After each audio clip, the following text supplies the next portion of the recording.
Assalamualaikum warahmatullahi wabarakatuh. Alhamdulillah anak-anakku semuanya. Apa kabarnya hari ini? Semoga kalian tetap semangat dalam belajar bahasa Indonesia hari ini.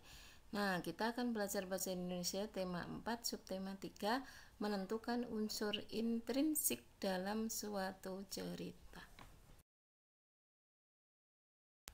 Nah, apa unsur intrinsik itu?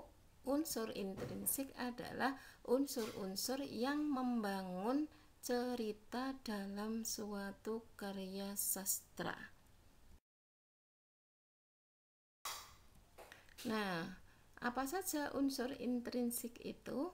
Unsur intrinsik terdiri dari yang pertama adalah tema atau sesuatu yang menjadi pokok masalah. Jadi tema ini adalah sesuatu yang menjadi pokok masalah atau pokok pikiran dari pengarang yang ditampilkan dalam karangannya. Kemudian yang kedua adalah alur. Alur disebut juga dengan plot atau rangkaian peristiwa yang memiliki hubungan sebab akibat sehingga menjadi satu kesatuan yang bulat dan utuh yang membangun cerita tersebut. Yang ketiga adalah tokoh dan penokohan. Tokoh itu pelaku, kalau penokohan itu adalah watak dari pelaku. Nah, tokoh adalah pelaku dalam karya sastra, dapat berupa manusia, hewan maupun tumbuhan. Nah, kemarin kita sudah belajar tokoh yang dari hewan, yaitu atau dikenal dengan fabel. Kemudian ada lagi penokohan, itu adalah perwatakan, ialah cara pengarang dalam memerankan tokoh-tokohnya dalam cerita. Ada yang berwatak buruk, ada yang baik, ada yang antagonis, ada yang protagonis maupun tritagonis. Kemudian yang keempat adalah latar atau setting atau tempat atau waktu terjadinya peristiwa. Nah, di sini latar ini anak-anak itu ada latar tempat, latar di mana pelaku berada atau cerita terjadi.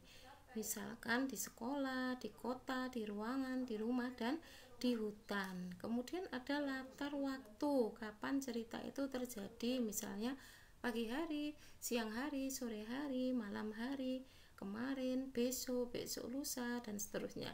Kemudian ada lagi latar suasana, adalah dalam keadaan di mana cerita terjadi, misalkan itu sedih, gembira, dingin, damai, dan sepi. Jadi ada latar tempat, ada latar waktu, ada latar suasana. Kemudian yang terakhir adalah amanat atau pesan moral, yaitu kesan yang dapat memberikan tambahan pengetahuan, pendidikan, dan sesuatu yang bermakna dalam hidup yang memberikan penghiburan, kepuasan, dan kekayaan batin kita terhadap hidup. Lah, kemarin kita sudah belajar tokoh, kemudian amanat atau pesan moral. Nah, tema juga sudah, maka nanti untuk alur dan latar itu akan kita pelajari untuk semester berikutnya.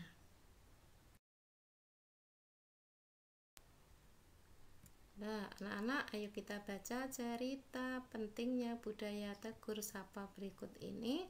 Di sini senangnya tinggal di Kampung Srihwangi, kedekatan hubungan antar warga membuat mereka itu senang sekali dalam hidupnya karena mereka selalu bertutur kata baik kepada warga atau sesama warga.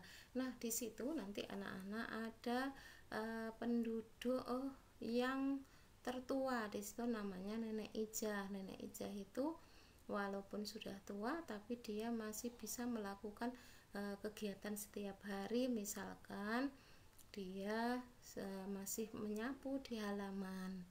Dan ada Pak Tulus selaku kepala desa Srihwangi yang setiap hari mau ke kantor beliau selalu menyapa Nenek Ijah ini karena Nenek Ijah selalu ada di depan rumah sambil menyapu. Lah, inilah warga Sriwangi itu hidupnya memang saling bertutur sapa atau bertegur sapa ketika berpapasan di lorong rumah, di jalan maupun di pasar.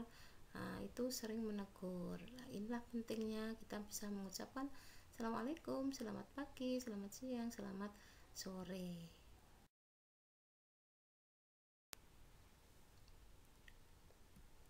Nah, pada suatu pagi, Pak Tulus tidak menjumpai Nenek Ijah di halaman rumahnya. Pak Tulus menyempatkan singgah ke rumah Nenek Ijah dan mengetuk pintu dan melangkah masuk. Betapa terkejut beliau melihat Nenek Ijah terkulai lemas di depan ruang tengahnya.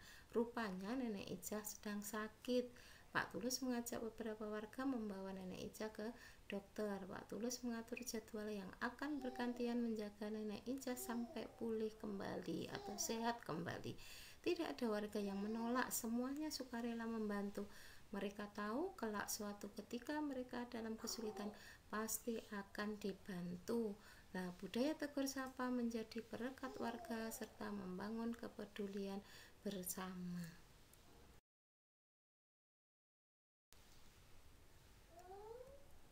Nah, dari sini anak-anak baru kita lihat apa unsur intrinsiknya. Yang pertama adalah dari judul. Tadi anak-anak sudah melihat judulnya adalah pentingnya budaya tegur sapa. Lah, tokohnya siapa saja tadi? Ada Nenek Ijah, ada Pak Tulus, dan warga kampung Sriwangi. Kemudian sifat tokohnya bagaimana? Semuanya baik, yaitu peduli sesama. Ini sifat tokohnya atau wataknya semua peduli. Kemudian amanat atau pesan moral yang bisa kita ambil bahwa yang pertama adalah membiasakan bertegur sapa dengan siapa saja atau dengan warga. Kemudian perbedaan asal-usul tidak merenggangkan persaudaraan. Jadi asal-usul di daerah Sriwangi itu atau di kampung Sriwangi itu dari berbagai daerah, tapi semuanya bersatu, rukun, dan damai. Kemudian membiasakan untuk membantu sesama. Itu adalah amanat atau pesan moral yang bisa kita ambil dari pentingnya budaya tegur sapa di kampung Sriwangi. Anak, sebelum kita akhiri pembelajaran ini, marilah kita berdoa. Selesai belajar, a'udzubillahi minasyaitonirrajim. Bismillahirrahmanirrahim. Subhanakallahumma wa bihamdika asyhadu an la ilaha illa anta astaghfiruka wa atubu ilaik. Terima kasih. Wassalamualaikum warahmatullahi wabarakatuh.